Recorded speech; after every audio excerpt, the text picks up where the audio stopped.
আসসালামু আলাইকুম everyones, welcome back to my channel Sharna's kitchen. আশা করছি সবাই আল্লাহর রহমতে অনেক অনেক বেশি ভালো আছেন। আজকে আমি দেখাবো গরুর পায়া বা নিহারি কিভাবে রান্না করতে হয়।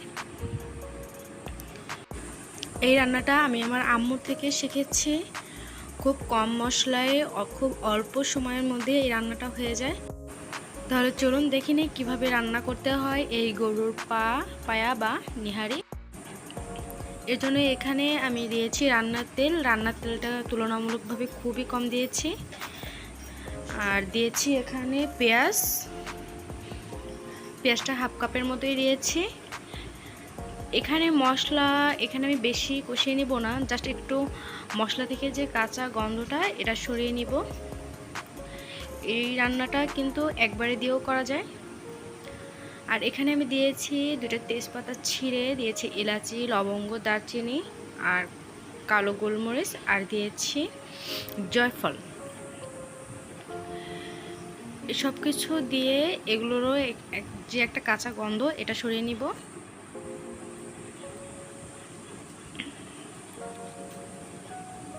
এরপর এর মধ্যে দিয়ে দিয়েছি আদা বাটা 1 চামচ, জিরা বাটা 1 চামচ, রসুন বাটা 1 চামচ। এটাও কিছুক্ষণ কষিয়ে নিব।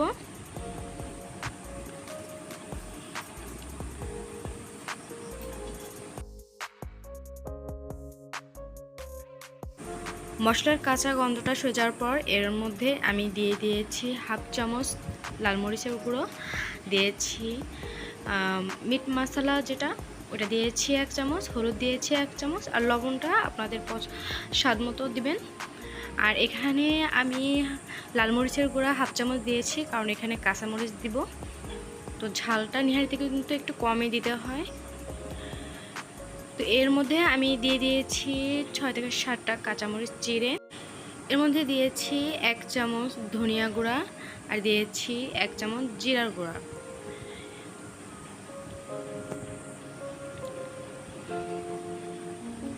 পাটা কষানোর কোনো দরকার নেই, জাস্ট মশলাটাই একটু কষিয়ে নিয়েছি যাতে কাঁচা গন্ধটা চলে যায়। এখন এটা আমি প্রেশার কুকারে দিয়ে দেব, যেহেতু অনেক সময়ের দরকার। আর প্রেশার কুকারে দিয়েও আমি 7 থেকে 8টা বাসি দিব।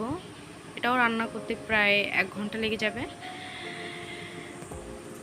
প্রেশার কুকারে পাটা রান্না করলে আসলে বেশি ভালো হয়, খেতেও মজা হয়।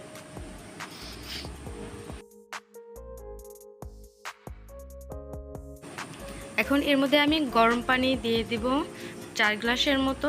যেহেতু নিহারিটা একটু স্যুপের মতো ঝোল করেই নামাতে হয়, তো এখানে একটু বেশি পানি দিতে হবে।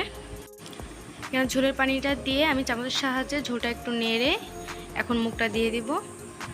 আর এখানে বাসিটা দিব 7 থেকে 8টা বাসি দিব। এই যে হয়ে গেল নেহারি। এখানে আপনারা চাইলে এই নেহারিটা না কষিয়ে, মশলাটা না কষিয়ে প্রেশার কুকারে একবারে সব মশলা দিয়েও একবারে ঝোলের পানিটা দিয়েও দিয়ে দিতে পারেন।